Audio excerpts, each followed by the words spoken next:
Estamos de volta com o nosso convidado de hoje, o crítico e jornalista Marcelo Miranda. Bom, Marcelo, a gente falando da CineBH, das características, vocês elegeram cinema de urgência como quase um mote norteador. O que é exatamente esse cinema de urgência? A cinema de urgência é a temática central da programação de filmes esse ano da CineBH. Ela é um conceito que foi bolado em conjunto pela curadoria, né? Eu, Francis e Pedro. E ela veio um pouco do atual momento mesmo, pelo menos chamar de atual os últimos 3 anos, que o Brasil vive dessa convulsão política e social, de coisas acontecendo muito rápido, a ponto das vezes da gente não dar conta de acompanhar.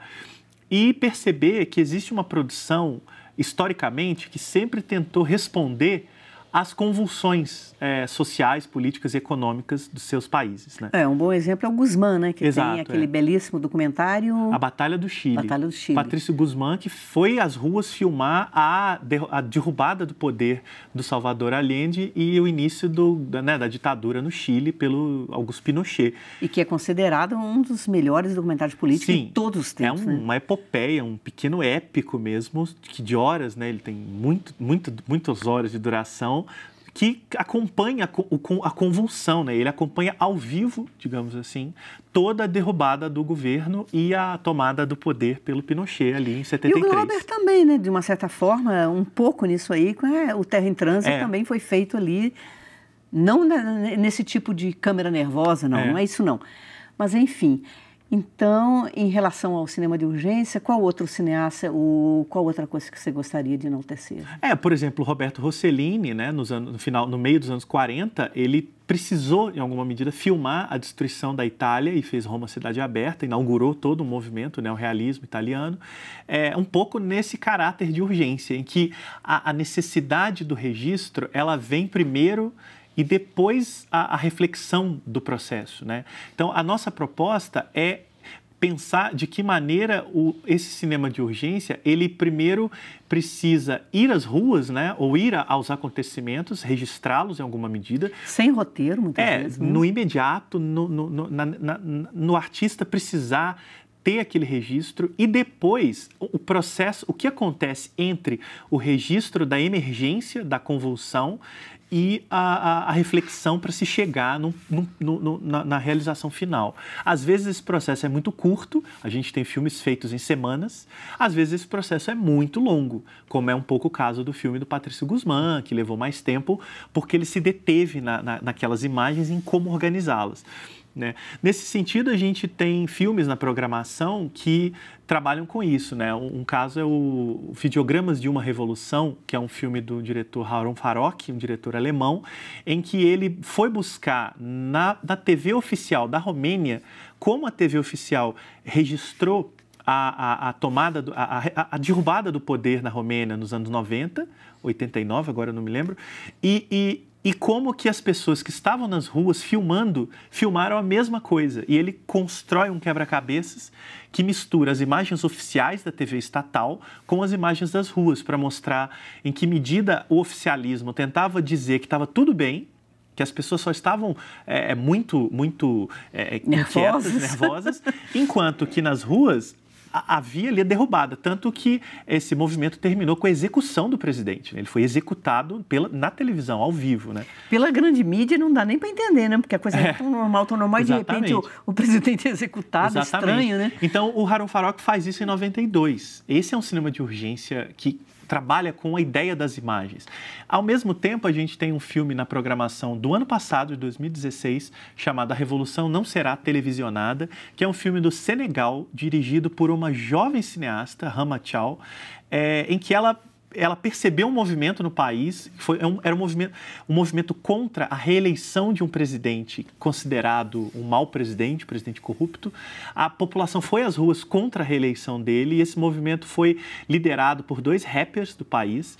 A Rahma Thiaw sentiu aquela efervescência, foi filmar nas ruas e se deteve sobre essas imagens. Depois, ela mistura entrevistas com os envolvidos nesse movimento com as lutas nas ruas. É um movimento muito parecido com o que aconteceu no Brasil em junho de 2013, que as pessoas foram às ruas contra o estado das coisas e lá eles conseguiram gerar algum resultado. E bem diferente da narrativa oficial das mídias, né? Exatamente. O que caracteriza esse cinema de urgência que a gente está chamando a atenção na CineBH são as narrativas paralelas à grande mídia.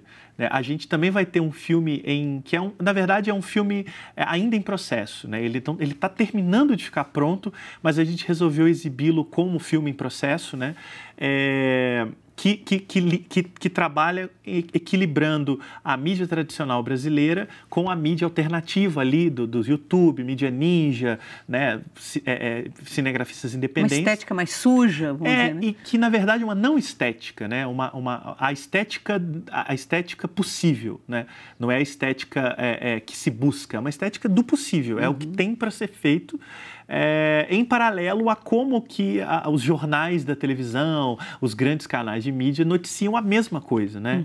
Como que existe uma diferença entre o jornalismo hoje que tenta ser oficioso e essa mídia paralela que tenta mostrar o que está acontecendo de fato. O nosso tempo está quase acabando, mas a gente gostaria ainda de falar, quem sabe, um pouquinho sobre essa preocupação de formação de público. Dentro da CineBH tem a Cinescola. Sim. Né? O Cinescola é um projeto que acontece dentro da CineBH de agendar sessões para alunos de escolas, né, de Belo Horizonte e que exibe filmes voltados às faixas etárias respectivas. Então, tem curtas para as crianças, curtas para pré-adolescentes e os adolescentes em sessões do Últimas Conversas, um filme do Eduardo Coutinho, que dialoga com esse público, porque é um filme que ele entrevista estudantes jovens, né, das escolas brasileiras para falar sobre os seus anseios, as suas angústias nesse mundo hoje. Então, o Cinescola tem essa proposta de formar novas plateias. É uma preocupação que a Universo Produção sempre teve de atrair esse jovem espectador que vai ser o espectador do futuro, né? Tem algum filme que você gostaria de ressaltar aí do Cinescola? Eu acho que Últimas Conversas realmente é o grande filme, né? É muito interessante pensá-lo sendo exibido para essas plateias de 14, 15 anos, né? E vão ter também sessões na Praça da Estação, aí com clássicos do cinema, né? Clássicos já do nosso imaginário, como Blade Runner, Janela Indiscreta. É uma ideia de criar uma sessão em praça pública aberta em que as pessoas compartilham um pouco aqueles filmes que muitas delas já viram, mas de uma maneira coletiva, de uma maneira ao ar livre, né? Isso é uma coisa completamente diferente, né? Porque as pessoas ficam pensando, às vezes, que uma mostra como a CineBH é uma coisa voltada só para cinema experimental, para um espectador mais sofisticado, né? Porque, né, assistir um Glauber, mesmo um Pierre Léon, como você está falando, exige um certo repertório, né? Não é uma coisa tão simples. Mas, de repente, vocês vão para a rua e vão fazer também uma mostra também na rua também para as pessoas que não estão habituadas a ir ao cinema, porque ir ao cinema é um hábito que não é para todos, né? Que não é para todos, que eu digo assim, nem todos têm. Seria ótimo que todos fossem ao cinema. Na verdade, há essa preocupação de conjugar as coisas. Então, o espectador que vai ver Janela Indiscreta na praça, pega a programação e se interessa em ver um filme do Pierre Léon que está sendo exibido no cinema ali do lado. Né? Ou então, o espectador, ao contrário, né? Vai ver um filme do Pierre Léon e descobre que vai ser exibido Blade Runner na praça. Então, é criar um pouco essa dinâmica de formação. Tanto que a CineBH vai ocupar vários espaços de exibição na cidade. Né? Cine Berto Mauro, Cine 104, Praça da Estação. Então, a ideia é um pouco criar esse trânsito entre vários cinemas, né? Porque o cinema tem essa multiplicidade, tem essa tentativa de abarcar vários tipos. Porque essa coisa do repertório ela é muito relativa, né? Às vezes o espectador não vê aquele filme porque ele realmente nunca viu aquele tipo de filme. E de repente ele vê e volta e vê outros e outros, né? A programação está completa lá no site, eu recomendo que todo mundo olhe, dê uma estudada, porque ela é toda gratuita, então dá para fazer uma boa festa. E é central em Belo Horizonte? São quais os locais? Olha, são em vários lugares, né? Alguns principais mais conhecidos é o Cine 104, que fica ali na Praça Rui Barbosa, vai ter um cinema na Praça da Estação, Cine Berto Mauro, Sesc Palladium, a abertura vai ser o encerramento acho que vai ser no Teatro SESI Minas, a abertura no Cine Brasil.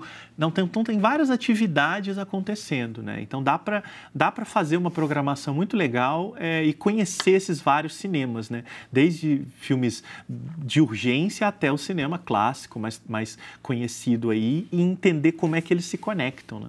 Porque eu acho que isso que é interessante, assim, eu acho que, eu não sei, eu acho que quase toda a arte, eu me lembro que o Mick Jagger falava uma coisa que eu não sei nem se ele tem razão, não. Ele achava que toda a arte você aprendia mais ou menos a gostar, você tinha uma iniciação, menos a música, ele achava que a música não. Mas eu acho que ele está errado, acho que até a música a gente aprende a gostar dos clássicos, do jazz, as informações, né?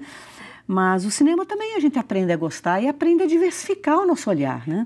O circuito a qual a gente é submetido, circuito comercial de circulação, circuitos de streaming como Netflix, eles viciam o olhar porque eles exibem produtos muito parecidos, né? Então, a oportunidade de festivais como o CineBH e outros tantos que acontecem no Brasil e em Belo Horizonte é diversificar a possibilidade de olhar, né? De conhecer e de tomar contato com esses outros cinemas, né? E não com um único cinema, porque o cinema, na verdade, são vários, né? Então, é importante ter esse cuidado de ampliar essa possibilidade de visão. E talvez dali novos frutos surjam, o público acaba se construindo uma fidelidade com esse outro cinema, né? Que não é mais aquele que ele achava que era o único que existia. Então, um pouco o objetivo é esse, saber expandir mesmo o olhar, que é, no fim das contas, o grande objetivo da arte como um todo, né? Isso mesmo, seja literatura ou o que for, né? Bom, a gente já está no meio, praticamente, do festival, fica o convite para todos continuarem participando, né? Ainda tem uma boa programação a ser feita, tem algumas sessões aí que dá para mergulhar bem legal e eu recomendo a todo mundo que aposte nos filmes. Eu queria agradecer a sua participação, né? Reiterar o convite para o público, né? Para participar da CineBH, que é uma oportunidade única, e agradecer também vocês que acompanharam a nossa conversa até agora, sempre renovando o convite, sexta-feira, às 12h15 da tarde. Até lá.